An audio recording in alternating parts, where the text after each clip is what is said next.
Salut, salut, c'est un plaisir renouvelé chaque fois que je vous retrouve ici.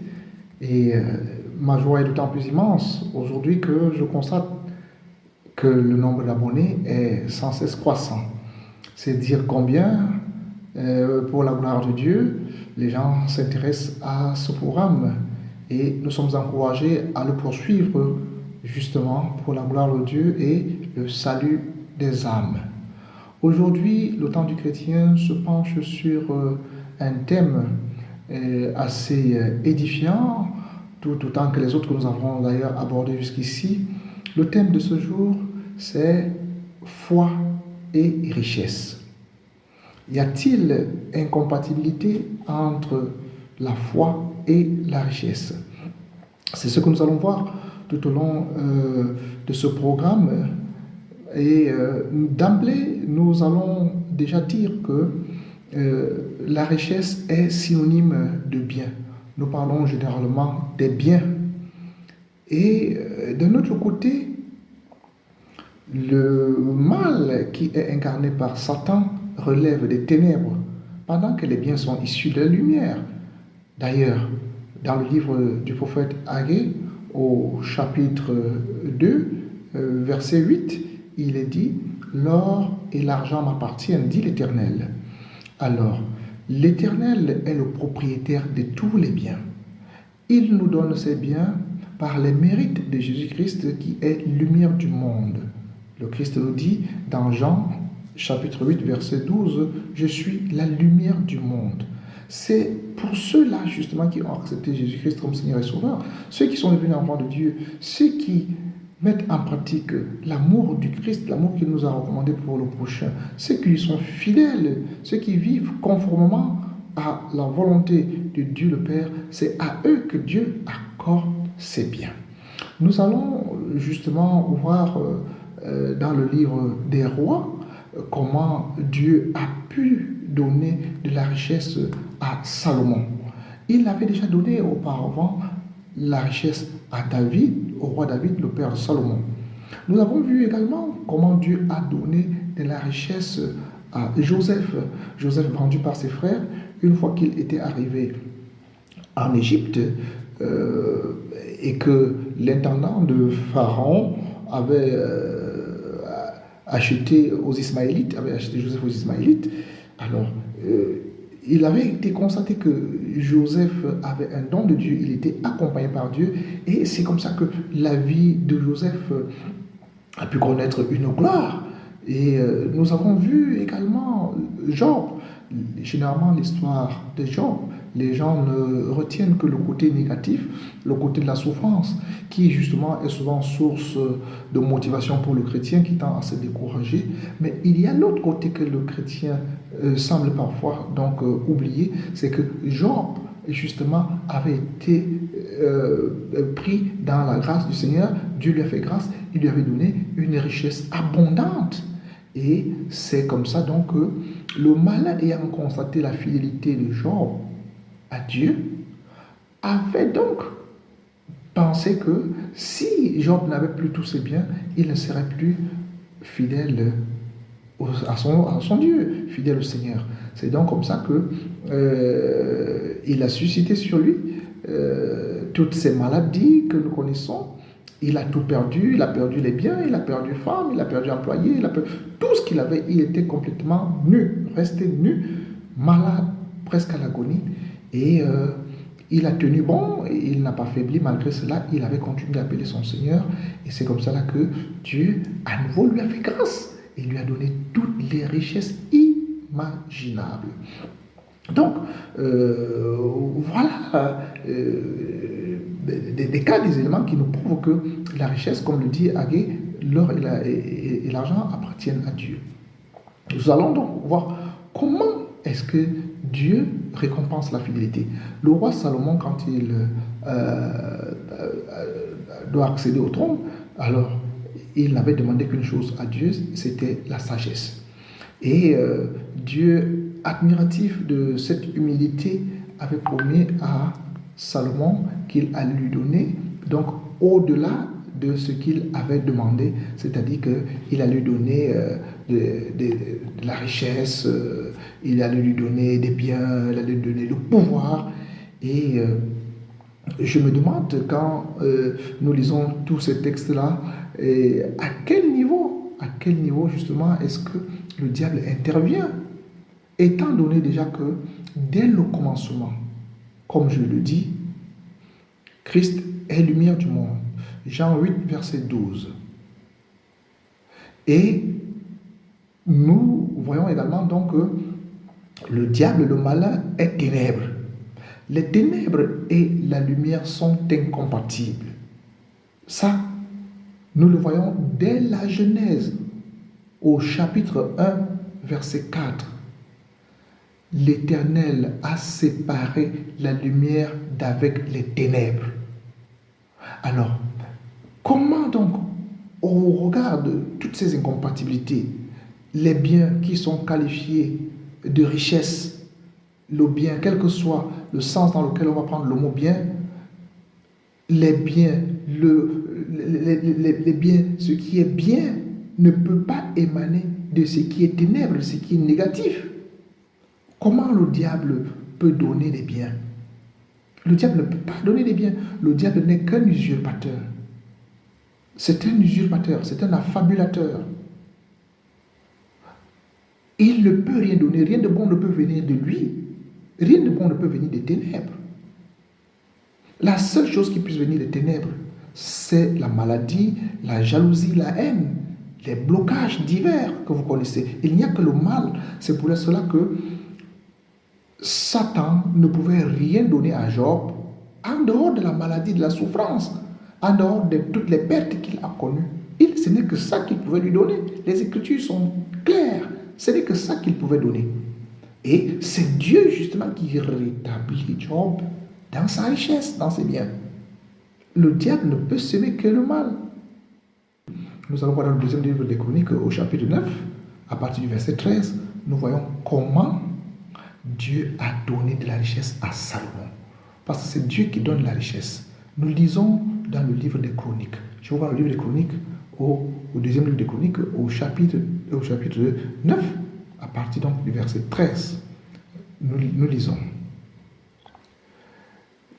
Chaque année, Salomon recevait 20 tonnes d'or, sans compter les produits des taxes payées par les importateurs et les marchands, ainsi que les tribus versées par tous les rois d'Arabie et les impôts perçus par les gouverneurs du pays qui apportaient de l'or et de l'argent à Salomon.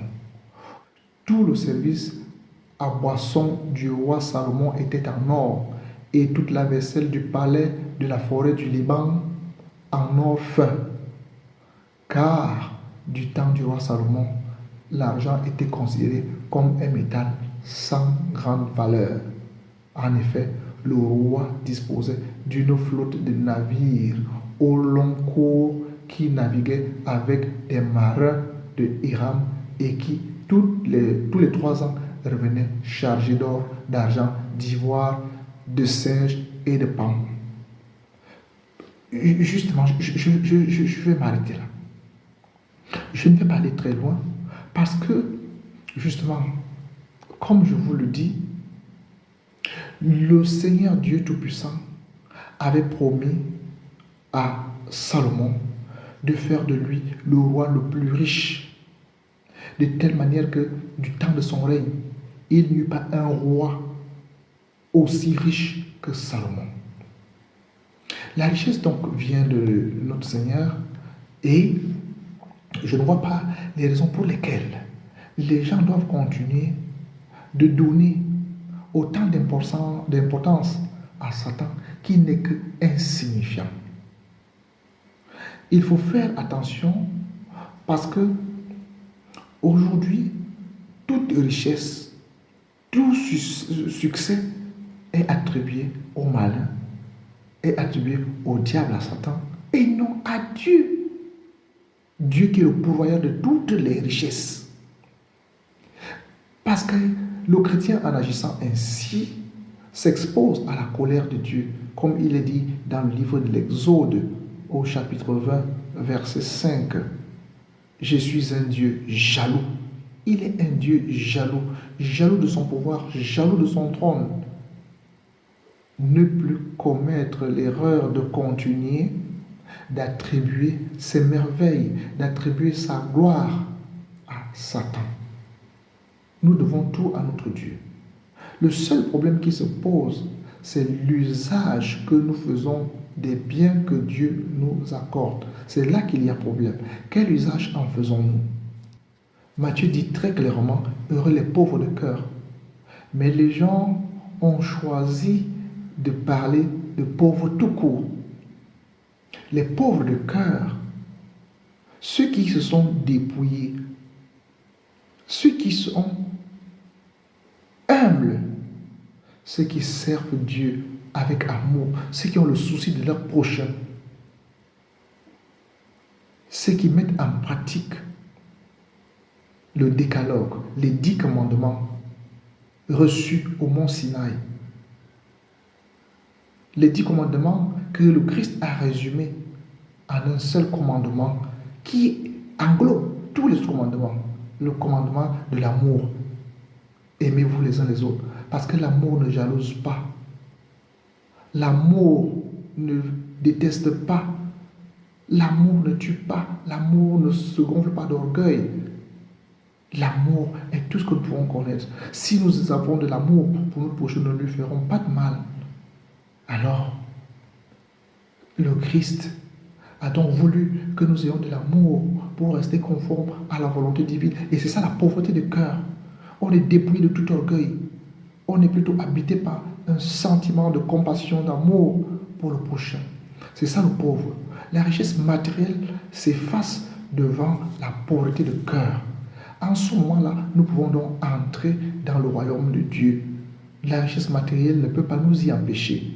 Parce que certains d'entre eux sont allés jusque-là pour prendre l'autre verset pour dire que, en lisant toujours Matthieu chapitre 5 plus loin, pour dire qu'il est plus difficile à un riche d'entrer dans le royaume des cieux qu'à un chameau de passer par le trou d'une aiguille.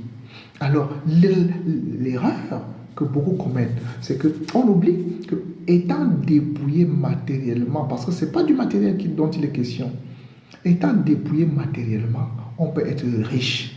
Mais riche comment? Riche, on est riche de haine, riche de jalousie. On est méchant. On est rempli de tout ce qui est négatif. C'est une richesse. On a un cœur noir. Il est riche de noirceur, riche de méchanceté. Alors, avec ça, tout ce qui est négatif dans nos cœurs, on est donc riche. Et c'est cette richesse-là qui va donc nous empêcher de passer par le trou d'une aiguille.